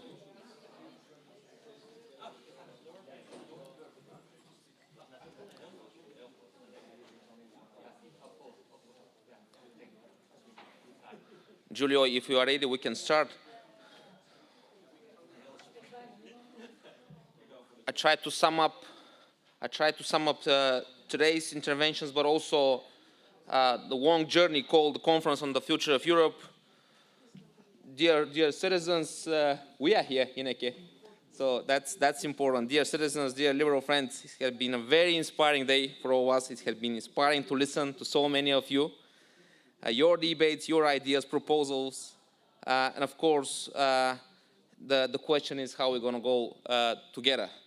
I can speak for many when I saw that since our first town hall in Sarajevo, we have managed to have conversations that have had a tremendous impact in our way of life. I can only say I'm very proud of the impact of our party in this process, and I'm sure that we'll continue bringing good and positive ideas to the European project. We had an impact by opening our digital hub for the citizens to share their ideas and solutions, of course. From the very beginning, we wanted this conference to be a successful story for the liberals, but also for the European Union as such. A conference with a set agenda, a conference with goals. That was the main idea. I believe we have shown this, not a PR exercise, but a true citizens' assembly where the citizens were certainly involved. And again, but we must ask ourselves, what is next? We have to implement what citizens have proposed to us. There must be no excuses. Otherwise, we are simply leaving it to those on the extreme right and left to do it for us. We don't want that. I do not need to remind anyone about the fact that our partners in France and Slovenia are fighting exactly those extremist forces this week. They are fighting these extremist forces with these proposals, with these ideas, our ideas, liberal ideas, democratic ideas, through a ballot box. And they cannot count, and they can count on our support during the legitimate process of democracy. But we know democracy is more than just voting in a few seconds. This is why the Conference on the Future of Europe should be a model.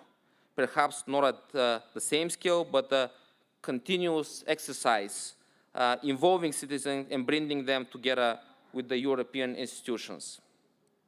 What happens at the European level has a direct impact on regional, but also on local level. Dear colleagues, the last week have shown us that our freedoms, our prosperity, and European way of life was put under big pressure. Our liberal, rule-based order is what guaranteed the longest period of peace in our continent. If we want to go back to being a continent at peace, we must rebuild new order that guarantees collective security and prosperity. Today, we close our action plan on the future of Europe with this final event, but we will not stop, and we will continue fighting for our liberal values. And I would like to once again thank you for your strong commitment. Thank you for being with us. Thank you for being with ALDE. And I want to quote once more Hans van Balen, who was always saying, liberals must unite. But this time, liberals must act. The future is now. Thank you so much.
very great to see. And of course, we are here on a Saturday afternoon in The Hague, in the Netherlands. And if you look to those pictures in the different capitals where you organize those meetings, like the meeting what we had today, then we can only be proud of us and of our liberal family. I think we had an in-depth discussion today. So I would like also to thank all the participants here also, because you were very active, and unfortunately we had also not enough time to take all the questions. But I think I'm often in seminars or congresses like this, but this was for me personally really the first time that I followed from the start until the end, because I think the questions what we discussed, also especially this afternoon, is the key question now these days in politics. Not only in European politics, but also in the international side, but also national side, and also, for example, in municipalities, where you are a representative of in Dordrecht. Dus that means also we need to have and distribute an answer. And we tried already today. I have some ingredients in my head. We need to be more bold, curious. We need also to talk with more emotion. We need to reform the European Union, for example, engage with citizens, not only when there is a voting or an elections days, and that you will vote, ask to vote for you in the 3 or 4 weeks before. But still, we need to challenge it, because I started already this morning. We have this moment a war on our European continent, and that's a war against liberal democracy. Ukraine, the people of Ukraine, are now in war defending our liberal democracy. We don't need to forget, because that means also maximum support to them. Because what I also mentioned, we need to defend liberal democracy anywhere if you want also to protect liberal democracy elsewhere. And that means also that I think we need to raise these questions and the analysis what we also had this afternoon. It is not so simple. It's not about raising substance, about topics, for example, or talking about qualified majority in foreign politics or foreign policy. Well, that's not how we engage, I think, with our own citizens. Our citizens want to give trust to you as a politician. And what citizen doesn't like is that it will be mistrust, that you don't promise, that you don't deliver what you promised. And if you cannot deliver what you promised, then you need also to explain to your citizens why you don't deliver. And sometimes I think we are not doing this. And that means that we also need to have an other strategy how we reach out to our citizens. That's not in discussions as today or in European Parliament when you address, for example, a statement or that you are in debate. That is on another thing. What Adrian also mentioned, you need to have strategy on asymmetric strategy if you want to count it. And also, especially, I want to underline what he also mentioned, we need also to be careful if you want to have an election pro-European against European, because otherwise you will also see a movement like this. Well, I think we have some housework, some homework also to do. We're touching on a lot of elements and a lot of ingredients, but for certain we need also to be prepared for 2024, European elections, for example, and of course also in the national elections. We see what we need to do. I think that we have also give some answers, but completely answer we don't have yet. Dus please think with us, think with all the family, think also with Renew Europe, We will also already prepare the strategy also towards 2024 campaign.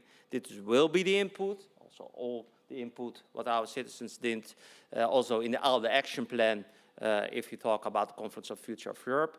But I think we have a task together with each other to address how our strategy needs to be. It's not about the old way, how we did it always. Make a manifesto, talk about substance, addressing things. No, it's about, I think, closer engagement, what Dambana also mentioned, but also on another way. They need to trust you. They need to understand that you recognize their concerns. And then you need also, indeed, explain. And also the element, what is also mentioned this afternoon, about education, education in democracy, education, what's in the importance to have elections and to have vote. Well, we forgot that, I think. And that means we need to build up. Dus thank you to be here today. We have also an honorable guest, but before I give the floor also to Liesje Schijnemacher, who is now our Minister of Foreign Trade and Development, and she's just coming from United States, Washington, or not? Yeah. Well, if you want to make also some closing remarks and to go then also to our cocktail reception. But before I give you the floor, I would like to give the floor also to you, because you have an announcement, especially, of course, about Hans van Baalen, because Hans van Baalen is still amongst us, and we wanted also to keep that for the future. Thank you. Thank you.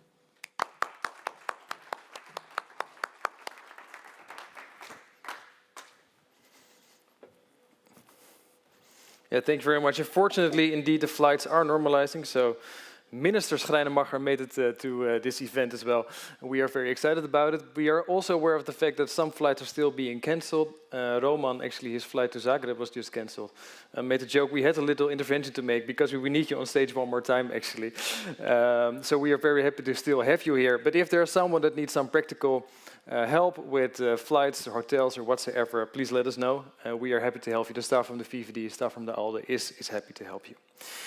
I feel a little bit humble, actually, to make this announcement here about how we're going to make sure that the legacy of Hans van Baalen will not be forgotten. That's a very important task, I think, and it's also a big task. And it's also an honor, actually, to make that announcement here. Unfortunately, I don't have to do that alone. I can do that with our international friends, so I'll ask a few people to come to join me here on stage, actually, which is, of course, the president of Liberal International, Hakim Al-Haytham. Big applause.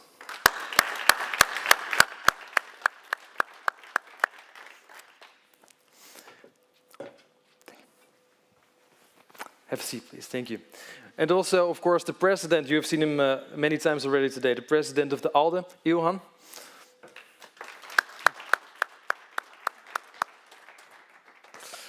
And of course, he just missed his flight due to the disruption, but we are very happy to have here, of course, Roman, the president of Lipsyn. Thank you very much. Perfect to have you. Before we're going to the toast, we're going to remember Hans van Baalen for one more time today. He was mentioned many times, and that is, I think, the right thing to do, because his legacy is big. His name was dedicated to this town hall meeting. As I said in the beginning, it is a big honor that we have this last town hall meeting here in The Hague that was named to him in his hometown. And without a doubt, I think Hans van Baalen was one of the most inspiring and energetic politicians of his generation. Of the VVD, we are very proud of that, but sometimes he was even more famous abroad than he was in the Netherlands. So therefore, I'm very glad that we can make this announcement, not just as VVD, but together with our international friends from ALDE, Lipsyn and Liberal International, of course. He had several formal roles in politics, Hans. He was the predecessor of Ilhan and Timmy as president of the ALDE. He was the predecessor of Malik as president of, or as leader at the VVD in the European Parliament. He was the predecessor of Hakima as president of Liberal International. And very humble, but he was also my predecessor as VVD International Secretary. But those were just the formal roles that Hans had. And Hans was much more than the formal roles that he had. He was a visionary, a strong defender of liberal values, and above all, an inspirator to, I think, an entire international group of liberals and politicians. And I would like to give a personal example of that. And it was already mentioned a little bit by Ilhan during the panel, the moment I'd like to remember. As far as I can remember, it was also the night that we won the Eurovision Song Contest for the first time in 40 years, but that was not the point here. The point was that we were in Bosnia to visit the Naša Stranka Party Congress, which was, of course, and you've seen that here today, Naša Stranka is very much the liberal bright star of Bosnia and very much the hope of Bosnia. And we were there as VVD and Lipsyn partners, and Hans, of course, is president of the ALDE. And that was important. It was important for him, but it was also very important for Naša Stranka and the party congress. And he gave a speech of basically 3 sentences. They were a little bit mentioned already by Ilhan. 3 sentences that gave so much direction actually it summarized the entire day in our discussion here. He said, yesterday there was war. Today there's peace. And thanks to Naša Stranka, Bosnia now has a tomorrow. That was basically what he said. But the atmosphere in the room was electric. Everybody was applauding. Everybody was excited about the fact that the president of the ALDE was here, believed in the importance of the Balkan region, believed in the importance of Naša Stranka, and he really gave the energy to new political groups everywhere throughout Europe and outside Europe, very important, also outside Europe, to make sure that liberalism should be on the rise. Actually, he was there at the Naša Stranka Congress on his way to the inauguration of that other important liberal. A liberal that at that time was not yet a member of the ALDE family, and he believed that this person should one day become a member of the ALDE family. And he couldn't be more right, because he was on his way to the inauguration of President Zelensky. And later on, of course, that became indeed a candidate member party of the ALDE. So also here, his visionary view was right. He was a Western European that always took geopolitical concerns of Eastern European countries very seriously. He shared their suspicion what Putin did. He was right there. And the future move, he always supported NATO integration, European integration for realistic geopolitical purposes. And that's why he's still being loved by so many people in this room, and also many people outside this room that will join us in Dublin and in Sofia when we start to make sure that we celebrate his legacy. Because on behalf of the VVD, I would like to announce that we want to keep his legacy alive. I'm thrilled to do this together with ALDE, Lipsyn and Liberal International. As Hans would express it, indeed, we as liberals, we have to unite. And we do that in the way we remember Hans as well. During the ALDE Congress in Dublin, many of us will be there, of course, many of us that are not in the room as well. We will award the first Hans van Balen medal, and that's going to be a new tradition. And that is an important announcement to make today. But also, it's very important everyone goes to Sofia for 2 reasons. The first reason is that there will be a Lipsyn Prize named of Hans van Balen for specific efforts in the Balkan region, his beloved Balkan region, that he visited as a person to go on holidays with his family, but also as I said, as the president of the ALDE or in a different political roles in order to support liberalism on the Balkan region. And therefore the legacy will be kept alive, especially in the Balkans as well, with a specific award in that region. And of course, Liberal International will rename the Freedom Prize in the name of Hans van Balen as well. And therefore it's very important that we all are in Sofia to meet each other, to see the vibrant liberal voices of the Balkan region, but also because it's very important that we do not just focus on the things that go on in Europe, but as Hakima said, liberalism is a global force and we should make sure that liberalism wins everywhere. He was also very much engaged in the fact that Africa will be involved in Liberal International, and also that part of the legacy is something that we would like to keep alive. The selection committee will be consistent of our organizations, the United Organizations, but even more important, his wife, Ineke, will join the selection committee as well. And from this podium, I would like to express my admiration actually for the way you keep Hans' legacy alive. You are here still on your own name, but also in his name in order to make sure that it is not forgotten. You will join us, I think, in Dublin. You will join us in Sofia. So there will be many moments to share our beautiful memories of Hans together with you. And we are very excited about that. So maybe I can just ask you to join us in a big applause for the legacy of Hans van Balen, and we will remember it in Lipsyn and Sofia. Thank you.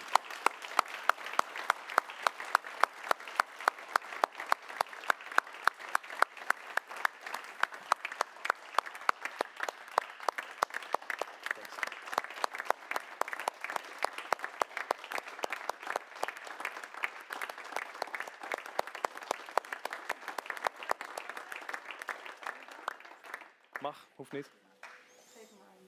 Ja? Kom maar op deze trap.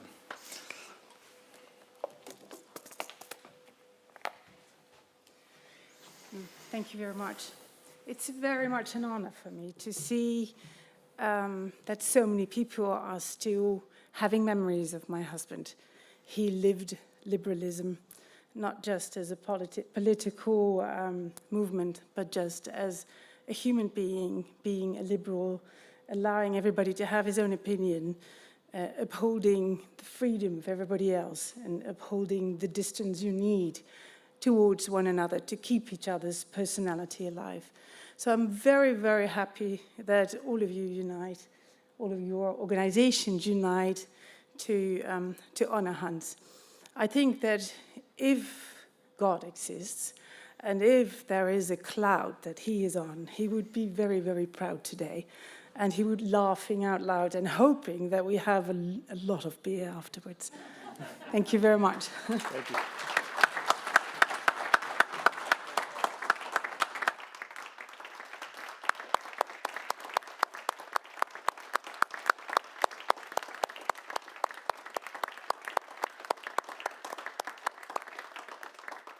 Thank you so much. Thank you so much. It is indeed a great pleasure to do this all together, and we will commemorate this a few more times. So the next time we will meet in Dublin. Actually, the last thing that we can announce for today is indeed that Minister Schrijnemacher will give the closing remarks after just visiting Washington and opening the reception as an important task here today. So may I give the floor to Minister Schrijnemacher. Good job. Yeah, exactly.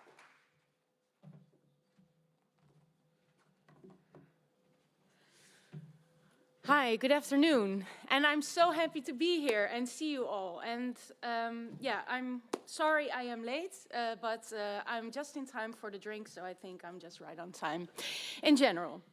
But I miss my liberal family dearly, my ALDE family, who I've met every day in the European Parliament in Brussels or Strasbourg.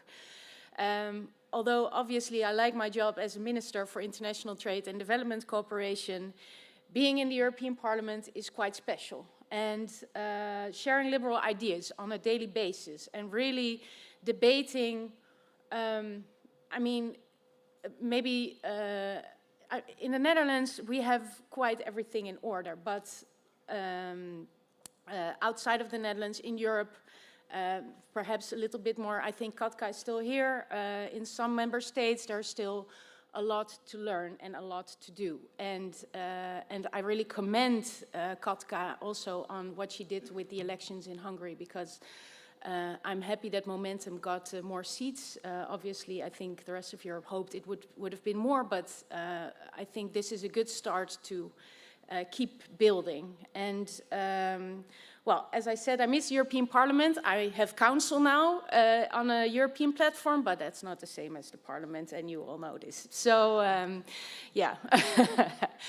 So I miss you a lot.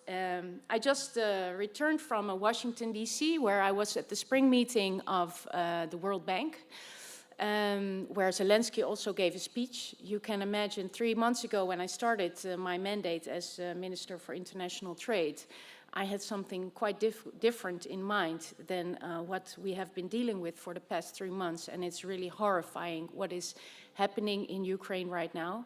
Malik said it well, this is a war not only about a piece of land, but this is a war about ideas, about our liberal democracy, and I think we should really see it that way as well. And